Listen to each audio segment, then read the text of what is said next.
Hey, Gene Z here for part two of the solopreneur journey.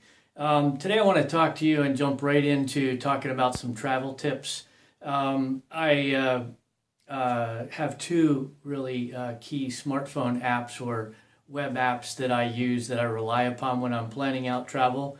The first is of Google Flights. I used to use Kayak, but found that over time that was cumbersome to use and not necessarily completely reliable. And I started to use Google Flights and found there were some great flights there. Flights that you can find where you can connect a different departure city and a different returning city in a region, or where you put together different segments from different airlines to get the best pricing. So there's some really neat things that you can do with Google Flights.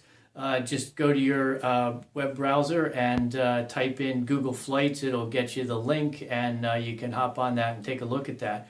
The thing that really makes that a super feature for me planning my own travel and trying to manage prices and keep costs down is that you can set a price history, and you can save that itinerary and then watch the price changes evolve over time.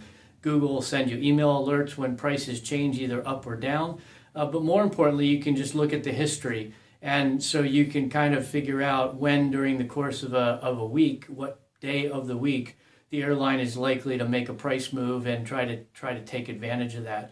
And it's been pretty important for me to be able to save $50 to $100 sometimes on tickets, where I watch the price takes a spike up, and rather than panicking and jumping and buying the ticket at that price, I wait a couple days and the price comes right back down, and I jump on it at that price. So it's a super app for trying to manage your costs as a solopreneur. The second app that is really valuable for me in planning, but also in the course of a trip that I have, is TripAdvisor. And of course, TripAdvisor has things to do, things to see when you're in a location. It has information about hotels, it has information about restaurants. For me, I basically just look at it and use it for the restaurants piece. Go to a city, look at the restaurants maybe that are in the vicinity of the hotel I'm staying at or the venue, and it allows me to sort of pre-plan a little bit the restaurants, the type of food I'm going to get, and oftentimes get off the grid as far as the chain restaurants that we all know and maybe don't love so much, but at least they're predictable. The Applebee's of the world and things like that. This allows me to find the unique local restaurants that I would probably not take a risk on if I didn't know something about them, and it also allows me to not necessarily have to rely upon the person at the desk at the hotel or the concierge and get their list of restaurants, and you never really know whether that's just because they have a good relationship with that restaurant and whether it's really that good or not. TripAdvisor has a ranking system based on reviews and frequency of reviews, and there's some really good reviews in there. And it also links through to their the restaurant's website, where you can look at the menus, you can look at prices, you can look at selection, you can look at the quality of the food. Is it have the kind of menu that appeals to you that you want? And for me, trying to be eating healthy on the road, being careful about what I eat and not just eat anything.